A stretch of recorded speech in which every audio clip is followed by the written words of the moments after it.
وسلم کہ میرے والدین دنیا سے چلے گئے ہیں تو کیا اب بھی میں ان کے ساتھ کوئی بھلائی کر سکتا ہوں؟ اچھا پہلے میں آپ سے ایک بات عرض کروں. ہمیں موقع ملتا ہے ختمات شریف پہ جانے کا، اصال ثواب کی مجالس میں حاضری کا، اور پھر اللہ تعالیٰ یہ بھی موقع دیتا ہے کہ بعض اوقات مسلمانوں کے لیے دعا کرتے ہیں اور ہمارے ذمے لگا دیا جاتا ہے کہ جناب اتنا اصال ثواب کرنے کے لیے اہتمام کیا گیا ہے تو یہ آپ کر دیں. تو ہم پتہ کیا کرتے ہیں؟ ہم کہتے ہیں کہ جناب جانے والے کا نام بتاؤ. نام بتاتے ہیں تو ہم فلاں بن فلاں کہہ کے جو نام بتایا جاتا ہے ان کے لیے دعا کر دیتے ہیں. لیکن جب والدین کے لیے دعا کرتے ہیں پھر نام تو نہیں نہ لیتے. پھر کیا کہتے ہیں؟ یا اللہ میرے والد کو بخش دے، میری والدہ کی مغفرت. اس کا مطلب ہے وہ دنیا سے چلے گئے، آج بھی ماں باپ ہیں، وہ رخصت ہوئے، انہوں نے پردہ کیا، ان کی روح کا رشتہ ٹوٹا ہے پر تیرا رشتہ ان کے ساتھ آج بھی قائم ہے. تیرا تعلق ان سے ٹوٹ سکتا، وہ تیرا تعلق، میں نے ایک دفعہ پہلے بھی کہا تھا، میرا بیٹا شاید قد میں مجھ سے تھوڑا اونچا ہو گیا ہو اور اللہ تعالیٰ نے مجھے بڑے محبت والے سنگی دیے، میں نے اپنی حیثیت اہمیت سے بڑھ کر دنیا میں محبت پائی، لیکن میں نے اپنی زندگی میں سب سے زیادہ اپنے والد کی کمی محسوس کی، بڑی محسوس. ابھی بھی کبھی کبھی سوچتا ہوں کہ کچھ باتیں صرف ان سے ہو سکتی ہیں، کسی اور سے نہیں ہو سکتی. کبھی کبھی محسوس ہوتا ہے کہ ان کے دامن کے اندر ٹھنڈ کے موقع پر نگ ملتا تھا اور گرمی کے موقع پر ٹھنڈی ہوا آتی تھی. یہ خاص انہی لوگوں کا وطیرہ، یہ انہی کا خاصہ ہے. پتہ نہیں اللہ نے کس طرح ان لوگوں کو بنایا ہے اور کس طرح کا یہ رشتہ بنایا. تو نبی اکرم صلی اللہ تعالیٰ علیہ وسلم کی خدمت عالی مرتبت میں عرض کیا، صحابی نے سنن ابو داؤد شریف میں حدیث ہے، عرض کی یا رسول اللہ صلی اللہ تعالیٰ علیہ وسلم میرے والدین چلے گئے تو کیا میں ان کے جانے کے بعد بھی ان کے لیے کچھ کر سکتا ہوں؟ تو نبی پاک نے 5 باتیں ارشاد فرمائی. فرمایا ہاں، ایک تو ان کے لیے دعا مانگا کر، دوسرا اللہ کے محبوب نے فرمایا ان کے لیے استغفار کیا کر، تیسرا رسول کریم علیہ السلام نے فرمایا اگر انہوں نے کسی سے کوئی وعدہ کیا تھا تو اسے پورا کر دے اگر تجھ سے ہو سکے.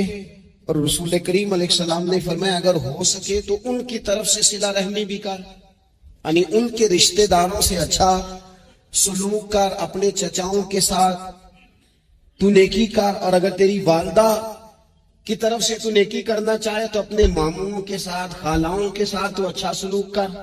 اور پھر 5ویں نمبر پر محبوب نے فرمایا اپنے والد کے دوستوں کی تعظیم کر، ان کے لیے تیرے دل میں اچھے جذبات ہو، تو اکرام کر دوستوں کا. اور والد کے دوستوں کے اکرام کا تو اتنا بڑا درجہ ہے کہ حضرت ابو بردہ رضی اللہ تعالیٰ عنہ تشریف لائے مدینہ طیبہ میں.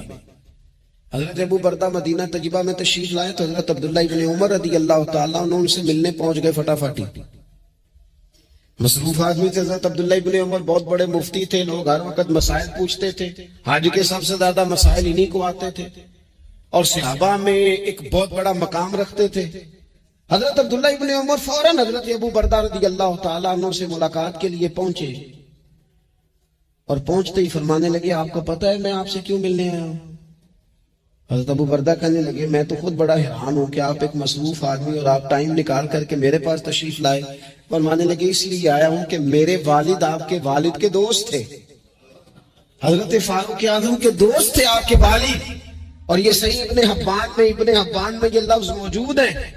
حضرت سیدنا عبداللہ ابن عمر رضی اللہ تعالیٰ عنہ فرمانے لگے نبی پاک علیہ السلام نے فرمایا ہے کہ جو اپنے والد کی قبر میں ان سے اچھا سلوک کرنا چاہے وہ والد کے دوستوں کے ساتھ اچھا سلوک کرے، وہ اس رویے کو، اس محبت کو قائم کرے، اس چیز پر خاص اہتمام کرے، خاص ذوق دے. ہمارے ہاں نا جی ہم جلدی سے مصروف ہو جاتے ہیں اور اپنے دوستوں کو زیادہ ٹائم دیتے ہیں، اپنا آنا جانا، اپنا اٹھنا بیٹھنا، اپنے شب و روز ان میں ہم زیادہ وقت گزارتے ہیں. کرنے کا کام یہ ہے کہ تھوڑا ٹائم نکال کے، تھوڑی فرصت دیکھ کر اس پر تھوڑی توجہ دی جائے. اسی طرح معروف روایت سیاستہ میں موجود ہے، حضرت مالک بن تار کہتے ہیں کہ میں حضرت عبداللہ ابن عمر کے ساتھ جا رہا تھا تو میں نے دیکھا ایک بدو ننگے پاؤں اور ننگے سر آ رہے ہیں. حضرت عبداللہ ابن عمر نے فٹافٹ انہیں اپنی سواری بھی دے دی سیاستہ سے حدیث عرض کر رہا ہوں، سواری بھی دے دی اور پگڑی بھی دے دی. فرماتے میں نے عرض کی حضرت عبداللہ ابن عمر سے کہ حضور یہ بدو ہیں، یہ تو تھوڑے سے نذرانے پہ بھی خوش ہو جاتے. آپ کوئی عام معمولی سا تحفہ بھی دیتے تو راضی ہو جاتے، اور آپ نے پگڑی بھی دے دی اور گھوڑا بھی دے دیا. حضرت عبداللہ ابن عمر کہنے لگے یہ کوئی عام آدمی نہیں، یہ میرے والد کے دوست ہیں، اور والد کے دوستوں سے محبت کرنا یہ ہمیں رسول رحمت نے سکھایا ہے. والدین انسان کے لیے کتنا بڑا درجہ رکھتے ہیں. کیا ان کے ساتھ تعلق رکھنا، ان کی خدمت کرنا، ان کے ساتھ اچھے طریقے سے پیش آنا یہ ایک معاشرتی ضرورت ہے؟ کیا یہ ایک خاندانی تقاضا ہے یا اچھے اخلاق والے ہونے کی علامت ہے؟ نہیں، بلکہ یہ ایک دینی، روحانی اور ایمانی ضرورت ہے. کیوں کہ نبی اکرم نور مجسم صلی اللہ تعالی علیہ وسلم سے جب پوچھا گیا تھا کہ یا رسول اللہ صلی اللہ تعالی علیہ وسلم ماں باپ کیا ہے، ماں باپ کے بارے میں کچھ فرمائیے، تو حضور نے فرمایا تمہاری جنت بھی ہیں اور تمہارے لیے دوزخ بھی ہیں. اگر تم ان کے حقوق اچھے طریقے سے ادا کرنے میں کامیاب ہو جاتے ہو، اگر تم ان کے ساتھ اخلاق عالیہ کا رویہ رکھنے میں کامیاب ہو جاتے ہو، اگر تم ان کے ساتھ محبت کا سلوک کرتے ہو، ان کو خوش کرنے میں کامیاب ہو جاتے ہو، شریعت اسلامیہ نے جو ان کے حقوق متعین کیے اگر وہ تم ادا کر لیتے ہو تو تمہارے لیے جنت ہے، اور اگر تم ان حقوق کو ادا کرنے میں ناکام رہتے ہو تو پھر تمہارے لیے دوزخ ہے. تو یہ ایک دینی، روحانی، ایمانی ضرورت ہے، اس کا ہمیں احساس ہونا چاہیے. ظاہر ہے ہم انسان ہیں اور والدین بھی انسان ہیں. ایسا نہیں ہو سکتا کہ ان کا رویہ ہمیشہ ہی ٹھیک ہو. یہ کیسے ممکن ہے کہ وہ کبھی خطا نہ کریں؟ یہ کیسے ہو سکتا ہے کہ کبھی ان کے رویے میں ترش روئی نہ آئے، وہ کبھی تلخ نہ بولیں؟ یہ بھی بہت ساری جگہوں پہ دیکھا گیا ہے، اور یہ 100% حقیقت ہے کہ بعض مقامات پر والدین انصاف بھی نہیں کر پاتے. لیکن ایک مسلمان بیٹے کو کیا حکم دیا گیا ہے، اور اس سے شریعت نے یہ مطالبہ کیا ہے کہ والدین کا جو معاملہ ہے، ان کا جو رویہ ہے، اس کے لیے وہ رب کی بارگاہ میں جواب دہ ہیں. ساری عدالتیں دنیا میں تو نہیں نہ لگ رہی، ایک عدالت صبح قیامت بھی تو قائم ہوگی. اگر وہ کہیں کسی مقام پر، کہیں جگہ پر وہ کسی غلطی کا شکار ہیں تو اند اللہ جواب دیں گے. ہم کیا کریں؟ تو حضور علیہ السلام نے فرمایا اگر تمہارے ماں باپ تم پر ظلم بھی کریں تو تم نے پھر بھی نیکی کر لی. تمہارے رویے سے خیر ہی پھوٹنی چاہیے، تمہارے لب و لہجے سے ان کے لیے ہمیشہ خوبصورت رائے کا اظہار ہی ہونا چاہیے. تمہارے بازو ان کے لیے ہمیشہ کھلے رہنے چاہیے، اور تمہیں ان کے معاملے میں ہمیشہ اپنے رب کو جواب دینے کا تصور قائم رکھنا چاہیے. تمہارے اندر کہیں کمزوری نہ آئے. میں بڑی دیر سے اپنے دوستوں کی توجہ اس بات کی طرف مبذول کرا رہا ہوں کہ انسان کے ساتھ ہی ساری چیزیں رہتی ہیں، بیماریاں بھی، پریشانیاں بھی، کاروبار کا اتار چڑھاؤ بھی. انسان کے ساتھ دوستوں کی کبھی وفاداری، کبھی بے وفائی، کبھی بچوں کے مسائل، کبھی دیگر رشتہ داروں کے مسائل. اسے حکم یہ دیا گیا ہے، اسے سمجھایا یہ گیا ہے کہ وہ کسی ایک چیز میں الجھ کر باقی چیزوں کو بھولنا نہ شروع کر دے. کسی ایک پریشانی، ایک آزمائش کی وجہ سے اپنی زندگی کے سارے معاملات کو داؤں پہ لگانا نہ شروع کر دے، بلکہ وہ اپنے دل کو، اپنے سینے کو، اپنی طبیعت کو کشادہ رکھے. یہی معاملہ ماں باپ کے تعلق سے ہوتا ہے. ہم نہ ذرا دیگر کاموں میں بعض اوقات اس طرح کو الجھتے ہیں کہ اپنی اس اہم ذمہ داری سے ہم نظریں ہٹا لیتے ہیں. میرے نبی اکرم صلی اللہ تعالی علیہ وسلم سے ایک شخص نے یہ عرض کیا تھا کہ یا رسول اللہ صلی اللہ تعالی علیہ وسلم، میں نے نہ تیز دھوپ میں جلتی اور تپتی ہوئی زمین پر کئی میل کا سفر اپنی ماں کو اٹھا کے اس طرح کیا ہے کہ میرے پیروں میں جوتے نہیں تھے۔ اس پوری بات کو پھر سے آپ سمجھے بھلا میں نے کیا کہا؟ یعنی گرم زمین پر گرمیوں میں چلنا ایک انتہائی مشکل کام ہے، اور پھر گرمی اگر عرب شریف کی ہو اور صحرائی علاقہ ہو، اور پھر آپ نے ایک شخص کو بھی کندھوں پر اٹھایا ہوا ہو۔ یا رسول اللہ صلی اللہ تعالی علیہ وسلم، گرم موسم میں گرم ریت پر ننگے پاؤں ماں کو اٹھا کر میں نے میلوں کا سفر کیا۔ خدا را میری بات کو تقریر نہ سمجھنا، یہ ایک غلام نے اپنے نبی سے سوال کیا۔ اس سوال کی لذت کو محسوس کریں اور پھر جواب کا حسن ملاحظہ کریں۔ عرض کی حضور، بڑا میں نے سنا ہے کہ ماں باپ کی خدمت کا حق ادا کرنا چاہیے، تو وہ میں کوئی حق ادا کر سکا ہوں، کوئی خدمت کر سکا ہوں؟ اس نے کہا میں نے میلوں ننگے پاؤں تپتی زمین پر صحرا میں سفر کیا ہے۔ تو محبوب کریم نے بھی اسے سبق یاد کرایا۔ اس نے اپنی طرف سے خدمت بتائی تھی تو حضور نے ماں کی شفقت بتائی۔ فرمایا جب تو پیدا ہوا تھا تو تیری ماں کو درد کے جھٹکے آئے تھے، وہ جو جھٹکے آئے تھے نا، ان جھٹکوں میں سے بھی ایک جھٹکے کا بھی تو حق ادا نہیں کر سکا۔ وہ جو درد کے جھٹکے تھے، وہ جو تکلیف تھی، کتنی مائیں دوران زچ کی دنیا سے چلی جاتی ہیں۔ وہ بیٹا پیدا کر گئی، خود رخصت ہو گئی، وہ جان پر کھیل گئی، لیکن ایک زندگی دنیا میں چھوڑ گئی۔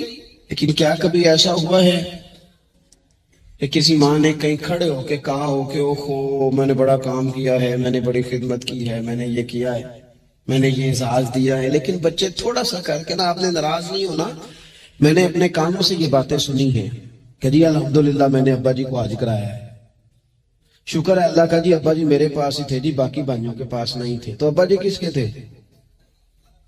پڑوسی نے حج کرانا تھا، آپ کے پاس تھے نا، تو آپ کے والد ہی تھے نا۔ آپ نے یہ 20 مرتبہ بتایا ہے کہ والد کی میں خدمت کرتا ہوں، میرے پاس رہتا، یہ بھی بتاؤ کہ ابا نے مجھے حصہ کتنا دیا ہے۔ ساتھ یہ بھی بیان کرو کہ صرف ابا ہی میرے پاس نہیں رہتا، میں نے بھی ساری زندگی باپ کے پاس ہی گزاری ہے۔ اس نے بھی کبھی کہا تھا چاروں میرے پاس ہوتے ہیں، پانچوں میں نے رکھے ہوئے۔ کیا مذاق ہے، کتنی چھوٹی سوچ ہے۔ اپنے والدین کے ساتھ بڑا رویہ عمدہ کیا جائے، کبھی نہ الجھنا۔ خبردار، ایک مقام پر ماں باپ کی نافرمانی کی جا سکتی ہے، وہ کب؟ جب وہ آپ کو دین کے مخالف چلنے کا کہیں، جب رب و رسول کی مخالفت کا معاذ اللہ کہیں، اور مسلمان والدین یہ کبھی کہہ سکتے نہیں۔ باقی ہر کام میں ان کی فرما برداری ہے، ان کی خدمت ہے، ہر جائز کام میں ان کی بات کو تسلیم کرنا۔ بلکہ حضرت اسماء بنت ابی بکر صدیق، حضرت صدیق اکبر رضی اللہ تعالی عنہ کی صاحبزادی ہیں، انہوں نے ایک دفعہ نبی پاک علیہ السلام کی خدمت میں ایک سوال بھیجا تھا کہ یا رسول اللہ صلی اللہ تعالی علیہ وسلم، ماں مشرکہ ہے، اللہ رسول کو نہیں مانتی، معاذ اللہ، ماں مشرکہ ہے، تو حضور وہ مجھ سے ملنا چاہتی ہے، کیا میں اسے حسن سلوک کر سکتی ہوں؟ نبی کریم نے فرمایا تیری تو ماں ہے نا،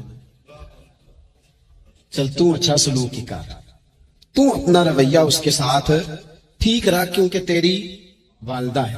میں آج حقوق والدین پر تقریر نہیں کرنے جا رہا، بس ایسے مجھے خیال آیا۔ میں ایک دوست نے ایک سوال پوچھا ہے، مجھے اچھا لگا ان کا بات پوچھنا۔ انہوں نے یہ پوچھا ہے کہ اگر کسی شخص کے والدین دنیا سے چلے جائیں اور جانے کے بعد اسے احساس ہو کہ مجھ سے بڑی غلطیاں ہو گئیں، اسے احساس ہو کہ بڑی کوتاہیاں ہو گئی، بڑی جگہوں پہ میں بھول گیا۔ بہت سارے لوگوں کو پچھتاوا ہوتا ہے کہ یار بڑی چیزیں تھی جو ہم کر سکتے تھے پر ہم سے نہیں ہو سکی۔ انہوں نے پوچھا جی کوئی اب بھی کوئی اس کا حل ہے؟ تو میں نے کہا ہے نا، ہم رسول رحمت کے ماننے والے ہیں صلی اللہ تعالی علیہ وسلم۔ نبی پاک صلی اللہ تعالی علیہ وسلم نے ارشاد فرمایا، الترغیب والترہیب میں حدیث موجود ہے، حضرت انس بن مالک رضی اللہ تعالیٰ عنہ حدیث کے راوی ہیں۔ اللہ کے پیارے حبیب علیہ الصلوۃ والسلام نے فرمایا جس بندے کے والدین یا دونوں میں سے کوئی ایک انتقال کر جائے اور وہ معاذ اللہ ان کا نافرمان ہو، تو فرمایا پھر ان کے لیے دعا کرتا رہے، استغفار کرتا رہے، کرتا رہے، کرتا رہے، کرتا رہے، امید ہے اللہ اسے نیکوکاروں میں لکھ دے گا، وہ فرما برداروں میں آ جائے گا۔ شرط یہ ہے کہ وہ ان کے لیے استغفار کرے، دعائے مغفرت کرے، اب ان کے لیے وہ اب ہی شروع کر دے ان کو یاد کرنا، ابھی اس مقام پر آ جائے، ابھی کچھ سوچ لے، تو اللہ تعالیٰ کی بارگاہ سے کرم کی امید ہے کہ اللہ اس نے جو زندگی میں اس سے غلطیاں ہو گئی، رب اس کی ان غلطیوں کو معاف کر دے گا۔ روز استغفار کرے۔ ایک دوست نے مجھ سے ایک دفعہ پوچھا تھا کہ حضرت صاحب والدین چلے گئے ہیں، ان کے لیے کیا کروں؟ تو بڑی بڑی چیزیں بھی کی جا سکتی ہیں، لیکن میں نے اپنے اس محبت والے دوست کو یہ محبت والا مشورہ دیا تھا کہ میں چونکہ آپ کو جانتا ہوں آپ نماز میں کوتاہی کرتے ہیں، آپ نہ نماز پڑھنی شروع کر دیں۔ وہ کہنے لگے جی وہ تو میں پڑھوں گا، والدین کے لیے کیا کروں؟ میں نے کہا نماز پڑھیں، ہر نماز کی آخری رکعت میں کہو گے نا ربنا اغفر لی ولوالدی، کہو گے نا ہر نماز میں، تو کتنا بڑا اجر ملے گا آپ کے والدین کو۔ اور پھر وہ سارا اسلوب کہ پہلے آپ نے قیام کیا، پھر آپ نے رکوع کیا، پھر آپ نے سجدہ کیا، پھر آپ اتحیات میں بیٹھے، پہلے آپ نے اللہ کی بارگاہ کے اندر اس کی عبادت کرنے کا دھم بھرا، پھر اس کی وحدانیت کی شہادت دی، پھر اس کے محبوب پر درود پڑا، اتنے سارے کام کر کے اب آپ نے آخر میں کہا ربنا اغفر لی ولوالدی، یا اللہ مجھے بخش دے اور میرے والدین کو بخش دے۔ تو بتائیے اللہ کتنا کرم فرمائے گا۔ تو اپنے والدین کے لیے ان کے جانے کے بعد بہت ساری چیزیں ہیں، کفن دفن کا بندوبست کیا جائے، جنازے کا اہتمام کیا جائے، لیکن کچھ چیزوں کو نبی پاک علیہ السلام نے ذرا توجہ سے ہمیں سمجھایا ہے اور ہماری بار بار توجہ دلائی ہے، کیونکہ اصلا نال جے نیکی کریے تو نسلہ تاک نہیں بول دے۔ محبتوں کو قائم رکھنا، ان کو دوام دینا۔ ہمارا تو چچا کے ساتھ سلوک نہیں رہتا، توجہ نہیں رہتی، ہم نے احسان ثواب کا جو مفہوم بنا لیا وہ بڑا گڑبڑ ہے۔ اگر تو کسی کے پاس بہت زیادہ پیسے ہوتے ہیں تو وہ احسان ثواب کی محفل ویسے ہی ایک سیاسی اجتماع بن جاتی ہے، اور جو عام لوگ ہیں ان کا زور کہیں نہیں چلتا، تو چلو مسجد میں تو چلتا ہی ہے نا، وہ آ کے کہتے ہیں مولوی صاحبوں کے بچے بھیجے اور پورا قرآن پاک پڑھانا ہے ہم نے۔ بھئی نبی پاک علیہ السلام نے تو فرمایا جتنی دیر دل جمے اتنی دیر پڑھو، آپ نے کیوں پابند کیا پورا پڑھنے کا؟ اور پھر اللہ تبارک و تعالیٰ اگر معاف فرمانے پہ آئے، وہ تو پتر بسم اللہ بھی پڑھے تو اللہ باپ کو معاف فرما دیتا ہے۔ شرط یہ ہے کہ خلوص ہو، وہاں تو معیار دیکھا جاتا ہے، مقدار تھوڑی دیکھی جائے۔ تو احسان ثواب تو یہ ہے کہ آپ ضرورت دیکھیں کس چیز کی ہے۔ ہمارے ہاں منوں کے حساب سے کھانے پک جاتے ہیں، بڑی بڑی لمبی دعوتیں ہوتی ہیں، بڑا کچھ ہوتا ہے، لیکن جو ضرورت ہوتی ہے، ضرورت کو ہم نہیں دیکھتے۔ اگر آپ کوئی اور کام ضرورت کا کرا دے نا، کروڑوں روپے آپ نے لگا دیا ختمات پہ اور فلاں پہ، اور جس قبرستان میں آپ نے والد کو دفن کیا اس میں تو غریبوں کے لیے مزید جگہ ہی نہیں دفن کرنے کی، تو یہ اچھا احسان ثواب نہیں تھا کہ قبرستان کی جگہ بڑھائی جاتی؟ یہ اچھا احسان ثواب نہیں تھا کہ مسجد کا ماحول دیکھا جاتا، علاقے کے غرباء پر نظر کی جاتی؟ وہ لوگ جو بیچارے قرض کے نیچے آ کے پوری طرح دب گئے ہیں، نفسیاتی مریض ہو گئے، ان غریبوں کو دیکھا جاتا، یہ احسان ثواب نہیں تھا؟ آپ دیکھیے حضرت سعد رضی اللہ تعالیٰ عنہ نے حضور کی بارگاہ میں عرض کی، یا رسول اللہ صلی اللہ تعالیٰ علیہ وآلہ وسلم، میری ماں ایک غلام آزاد کرنا چاہتی تھی، اگر میں ان کی طرف سے وہ غلام آزاد کر دوں، موتا امام مالک میں روایت موجود ہے، اب غلام آزاد جب آپ کر دیتے تھے نا، آج کل تو غلام بکتے نہیں، لیکن ایک قسم غلامی کی آج بھی ہے، بتا دوں آپ کو، وہ جو بندہ ایڈوانس لے لیتا بیچارہ 4 لاکھ روپیہ، پھر اس کو تنخواہ بھی پوری نہیں ملتی، پھر اس کی جان بھی نہیں چھوٹتی، وہ کہیں اور جا بھی نہیں سکتا۔ بھئی آپ ایڈوانس دیں گے کسی کو، اس کو خرید تو نہیں نہ لیں گے، اس کی مجبوری تو نہیں نہ خریدیں گے، اللہ کو ناراض تو نہیں نہ کر لیں گے۔ آپ ایڈوانس دیں لیکن پھر اسے تنخواہ بھی تو اتنی دیں جتنی معاشرے میں روٹین سے ہوتی ہے۔ یا رسول اللہ اگر میں غلام آزاد کر دوں اپنی ماں کی طرف سے، چل تو بھی کسی کو ایڈوانس معاف کر دے ماں باپ کی طرف سے، چل تو بھی کسی کو چھوڑ دے قرضہ ماں باپ کی طرف سے چھوڑ دے، کچھ نہیں ہوتا۔ رسول کریم علیہ السلام کی بارگاہ میں عرض کی حضرت سعد نے، یا رسول اللہ صلی اللہ تعالی علیہ وسلم، اگر میں اماں کی طرف سے غلام آزاد کروں تو ماں کو ثواب ملے گا؟ حضور نے فرمایا کرنا، ملے گا نا تیری ماں کو ثواب، کرنا، تم یہ احسان ثواب، یہ والا احسان ثواب کرنا۔ حضرت سعد رضی اللہ تعالیٰ عنہ نے ایک مقام پر یہ بھی عرض کیا تھا، ابو داؤد شریف میں موجود ہے کہ یا رسول اللہ صلی اللہ تعالیٰ علیہ وسلم، میری ماں کا انتقال ہو گیا، ان کی طرف سے کچھ کرنا چاہتا ہوں، کیا کروں؟ میں آپ سے عرض کرتا ہوں نا، تنقید کرنا تو آسان کام ہے، تو بنائے نا کسی مدرسے میں کمرہ جہاں طالب علم پڑھے، والدین کی طرف سے بنائے، جا کے دیکھو نا۔ یہ بات کرنا تو آسان ہے کہ ہسپتالوں میں ایک بیڈ پہ 4 لوگ پڑے ہیں، تو آپ اپنے والد صاحب کی طرف سے ہسپتال میں 2 کمرے بنوا دینا، آپ کو 20 بیڈ پہنچا دینا، آپ جا کے بات کریں کسی ٹرسٹ والے سے اور کسی سرکاری ہاسپٹل والے سے کہ لائنوں میں لگے ہوئے ہیں لوگ، ہارٹ کا پیشنٹ جو بیچارہ قریب ہو جاتا ہے موت کے اور اس کا ٹیسٹ ہی نہیں ہو پاتا، مشینیں نہیں چلتی، تو آپ کے بڑھے نا۔ کیا یہ کام نہیں ہے دور بیٹھ کر تنقید کر دینا اور تھوڑی دیر تبصروں کا مزہ لے کے چپ کر دینا؟ یہ تو کوئی بھی کر لے گا، لیکن عملی اقدام کس نے کرنا ہے؟ حضرت صاحب نے عرض کی حضور اماں چلی گئی ہے، ان کے لیے کیا کروں؟ تو شارحین حدیث کہتے ہیں شاید میٹھے پانی کے کنووں کی بعض جگہوں پہ کمی تھی، کریم نے فرمایا پانی کا احسال ثواب کر۔ حضرت سعد نے اماں کی طرف سے پورا کنواں کھدوایا اور حضور نے نام رکھا، فرمایا یہ سعد کی ماں کے نام کا کنواں ہے، تو کر دیں اماں جی کے نام پر کوئی خیر کا کام۔ اگر اور کچھ نہ ہو سکے تو اگر گلی ہم نے تنگ کر دیا نا، تو ابا جی کی طرف سے وہ کشادہ کر دیں، اس کا بھی ثواب ہوگا انشاءاللہ۔ 4 فٹ جگہ چھوڑ دیں تاکہ لوگوں کو آنے جانے میں آسانی ہو۔ جہاں جہاں آپ لوگوں کے لیے خیر کریں گے اس پہ اللہ اجر عطا کرے، تو احسان ثواب کی یہ والی صورتیں بھی اختیار کریں۔ پھر ٹائم نکال کر والدین کی قبر پر جائیں اور وہاں حاضری دیں۔ جو لوگ مزارات پر جانے کے شوقین ہیں وہ ضرور جائیں، میں بھی جاتا ہوں، اور میں آپ کو پہلے بھی کہہ چکا ہوں، میں داتا صاحب رحمت اللہ علیہ کبھی بھی اس طرح نہیں گیا کہ میں جلسے پہ گیا ہوں، محفل پہ گیا ہوں، کسی کام گیا ہوں تو حاضری دے لوں۔ میں سمجھتا ہوں یہ ٹھیک نہیں ہے، میں تو داتا صاحب اسپیشل جاتا ہوں، میں تو حضرت بابا صاحب بھی جب جاتا ہوں تو اسپیشل جاتا ہوں، اور میں جاتا بھی ہوں تو ان کی خدمات دینیہ کو، ان کی عظمتوں کو سلام کرنے جاتا ہوں۔ میں تو فیوزات روحانیہ کے لیے جاتا ہوں، ایز اے خاص جاتا ہوں، حاضری دیتا ہوں، یہ بڑا کمال بات ہے۔ لیکن آپ کو ایک بات عرض کروں، یہ اللہ والوں کے مزارات ہیں، ان پر ضرور جانا چاہیے، لیکن ایک بات یاد رکھنا، ہر بیٹے کے لیے اس کے باپ کی قبر مزار ہے، ہر بیٹے کے لیے اس کی ماں کی قبر مزار ہے، اس پر بھی حاضری دو۔